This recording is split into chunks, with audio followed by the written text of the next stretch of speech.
Fala turma, sejam muito bem-vindos a mais um vídeo aqui no canal do Manga, hein? O primeiro de 2024, um ótimo ano novo para você. Como vocês sabem, o Caio Paulista chegou aí de maneira oficial, né, para se juntar à equipe do Palmeiras, é o terceiro, né, segundo não, terceiro reforço do Palmeiras para a temporada de 2024, veio do São Paulo. A torcida do São Paulo tá pé da vida com ele e tudo mais, tem torcedor dizendo que não é grande jogador, que não é para tudo isso e isso e aquilo, e eu acredito que isso é mais por conta da mágoa que fica pelo fato do jogador ter feito uma escolha que ele entendeu ser a melhor para a carreira dele, né? A gente já viveu isso no passado no caminho inverso, quando o Kardec, por exemplo, resolveu trocar o Palmeiras pelo São Paulo, e na época teve uns problemas tal, com a renovação. O Kardec disse que toda hora que chegava para renovar, o Palmeiras tentava negociar uma coisa a mais. E a fala do empresário do Caio Paulista é muito parecida com aquela fala do empresário do Allan Kardec, do próprio Kardec na época, que disse que o São Paulo não tratou com a prioridade que merecia, as necessidades do jogador não foram atendidas e o jogador procurou aquilo que era o melhor para ele. Eu acredito sim que é um bom jogador, acredito que é um jogador que vem para fazer parte desse elenco, para compor elenco, como a gente gosta de dizer, né? E é um bom jogador, apesar do que os São Paulinos têm falado. Ele assumiu sim um papel muito importante na equipe do São Paulo, que fez uma boa temporada, foi campeã da Copa do Brasil. Tanto é que o São Paulo queria continuar com o Caio Paulista, né? Tinha planos, a comissão e os diretores, de continuar com o Caio. Então, em virtude disso tudo, para mim, é uma boa contratação, vale pelo chapéu sim, mostra que o Palmeiras tem uma equipe, tem um ambiente, na verdade, que seduz os jogadores, né? Que é atrativo para os jogadores, e você pode ver lá depois no vídeo da TV Palmeiras a impressão, as reações do Caio Paulista quando ele chega para conhecer a academia e tudo mais. Você vê que o cara realmente está motivado, está empolgado e que tem a sorte aí, que jogue bem, que honre a camisa do Palmeiras e que traga mais títulos pra gente. Mas além disso, existem outras boas notícias aí, que é a renovação do Murilo, né, por mais um ano. O Murilo tinha contrato já até 2026 e renova até 2027. E agora também tem as tratativas para a renovação do Zé Rafael, que tem contrato até 2025 e procura renovar até o final de 2026. Tem sido uma prática muito comum, né, na diretoria do Palmeiras renovar contratos de atletas que já têm esses contratos, de certa forma, longos, né? Porque se a gente falar de Zé Rafael, tem mais 2 anos de contrato e o Palmeiras está tentando colocar mais um ano em cima, e o Murilo tinha mais 3 anos de contrato e o Palmeiras coloca mais um ano. Eu acho que isso é para se precaver também, né, de futuras propostas para cima desses atletas. Você consegue barganhar muito mais se você tem tempo de contrato, mas principalmente para mim, é uma forma de você reconhecer o bom trabalho que esses caras têm feito. Para mim, é essa imagem clara que deixa a diretoria do Palmeiras quando ela dá uma renovação de contrato, muito provavelmente com alguma remuneração, com alguma valorização na remuneração do jogador, seja luvas, seja no próprio salário. Eu acho que isso indica que o jogador está fazendo um bom trabalho e que se ele continuar fazendo um bom trabalho, aqui no Palmeiras ele vai receber esse tipo de bonificação. E é interessante porque você mantém talvez os caras motivados de uma certa forma, mas principalmente porque você consegue segurar atletas importantes dentro do seu elenco, consegue segurar atletas campeões. Vale dizer que o Zé Rafael é um jogador hoje que é muito difícil de substituir dentro do elenco do Palmeiras, é um jogador que ganhou uma proporção muito grande, um papel muito importante dentro da equipe do Abel, e o Murilo a mesma coisa. O Murilo chegou meio desacreditado, foi uma grande contratação, já fez 2 boas temporadas pelo Palmeiras, conseguiu 2 grandes títulos aí com o Verdão, mas eu falo dos 2 brasileiros, e é o titular hoje do lado do Gomes e merece sim essa renovação. Porém, agora é o ponto que eu quero falar para vocês, que eu quero, né, trocar uma ideia e colocar um pensamento dentro da cabeça de vocês para que vocês possam refletir e me devolver a opinião de vocês, que é o efeito colateral disso tudo.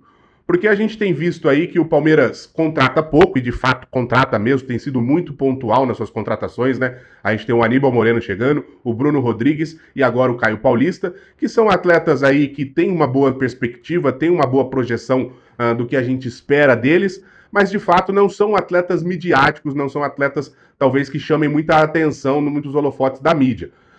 Só que em contrapartida, o elenco do Palmeiras é um elenco muito caro. Mesmo não tendo essas chegadas de jogadores midiáticos, o elenco do Palmeiras é caro justamente pelo fato que eu acabei de citar, que é essa renovação, que é essa bonificação, esse reconhecimento do bom trabalho dos atletas vencedores da Sociedade Esportiva Palmeiras. Só que isso tem um efeito colateral, isso tem um outro lado. E o outro lado é que você precisa levantar dinheiro para você conseguir bancar todo esse rotativo, para você conseguir bancar esse custo de operação, esses salários todos, essa folha salarial do Palmeiras que é muito alta.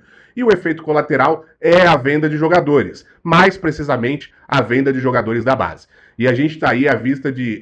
Muito próximo de ver o Kevin, né? Jogador que foi destaque na última copinha, que subiu para o profissional, que tem bastante perspectiva, tem bastante expectativa de um bom futebol, mas que parece já estar sendo negociado já com a Ucrânia, com o Shakhtar Donetsk, que costuma fazer esse tipo de movimentação aqui no Brasil, né? Costuma levar vários brasileiros. Fez isso no Palmeiras já, levou o Vitão, levou o Fernando, que era atacante, o Vitão, que é zagueiro e hoje está no Inter, e entre outros jogadores aqui do futebol brasileiro, é uma coisa muito costumeira do Shakhtar.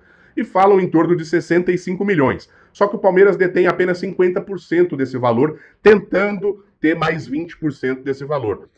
Coisa aí de total da negociação do Shakhtar com o Kevin, estão falando em torno de 12 milhões de euros. E o Palmeiras tenta comprar aí mais 20% para ficar com 70% e abocanhar aí talvez uns 7 milhões e pouco de euros, né? E aí eu já pergunto para você se você acha que esse valor é um valor bom pelo Kevin, visto que a gente já teve alguns exemplos de jogadores que a gente esperou render mais, né? Claro que cada jogador é um jogador, mas que a gente esperou render mais e no final das contas acabou saindo, por exemplo, o Wesley para o Cruzeiro com um custo muito baixo. A gente acabou vendendo o Patrick de Paula, que infelizmente, né, não teve o profissionalismo necessário e a gente vendeu por uma quantia também muito abaixo do que esperava para o Botafogo. E assim foi também com o Veron, que foi para o Porto e está agora voltando emprestado para o Cruzeiro, que é um grande problema esse garoto, porque tem muito potencial, mas pouco aqui, pouco mental, pouca cabeça. Então fica também esse questionamento. Se vale a pena e se é melhor vender para continuar com essa filosofia de você bonificar os atletas da sua espinha dorsal, os atletas que são campeão pelo clube, e se o valor é o valor que vocês acham justo por um jogador que tem uma projeção muito boa. E além disso, claro que surge também um outro ponto para a gente poder refletir, que é o porquê os garotos da base é que têm que serem vendidos. Claro que você vai me dizer, porque eles têm mercado, porque é muito mais fácil vender um Kevin do que vender um Breno Lopes. Isso é verdade, é muito mais fácil vender um Kevin do que vender um Breno Lopes. Eu tô chamando do Breno Lopes para essa comparação, porque apesar do Breno ser um cara mais maduro, mais pronto do que o Kevin, até porque tem muito mais tempo de futebol profissional, mais minutagem, tecnicamente eu não acho que ele é superior ao Kevin ou que ele é muito mais jogador ao Kevin para justificar talvez a permanência do Breno Lopes e a ida do Kevin. E aí eu falo uma coisa que eu quero que você pense, reflita e também devolva sua opinião para mim aqui nos comentários, que é o porquê não tentar vender este tipo de jogador. Aí eu te dou as opções, talvez as coisas que passam pela minha cabeça. É a capacidade da nossa diretoria de futebol, do nosso diretor de futebol, de conseguir oferecer esse jogador ao mercado, de conseguir trabalhar esse jogador no mercado com as suas conexões com empresários de outros times, com o seu networking, com o seu conhecimento de mercado. E outro ponto é a vontade da comissão técnica. Porque na hora que você vai lá e chega, olha, a gente precisa vender atleta porque a gente precisa de uma grana para poder continuar mantendo esse custo operacional, essa filosofia que a gente tem de bonificar os que estão com a gente, os que conseguem resultado e os que são leais à camisa, vai, por assim dizer, que são bons profissionais e que dão resultado. A gente precisa vender. A comissão técnica prefere vender um garoto da base ou a comissão técnica prefere vender aquele atleta que é entendido por ela, a comissão, como uma das peças importantes desse elenco? Porque é claro que, para mim, na visão da comissão técnica, o Breno Lopes é mais importante do que o Kevin. Então eu quero saber se para você esses dois pontos fazem sentido e se você faria alguma coisa diferente. É uma filosofia muito interessante que o Palmeiras tem de manter a sua espinha dorsal, a sua equipe campeã, de você bonificar aqueles caras que continuam dando resultado, que continuam correndo com renovações e valorização salarial, mas isso tem um efeito colateral, que é você precisar vender os moleques da base, que é você precisar fazer dinheiro com essa molecada que poderia servir a equipe principal. E eu quero saber o que você pensa disso, se você enxerga dessa forma e se faz sentido para você essa filosofia. Lembrando que não tem certo ou errado, não tem filosofia certa ou errada, existe apenas os resultados. E todas as filosofias dão resultados, umas mais, outras menos. E aí eu quero saber de você o que você pensa a respeito disso.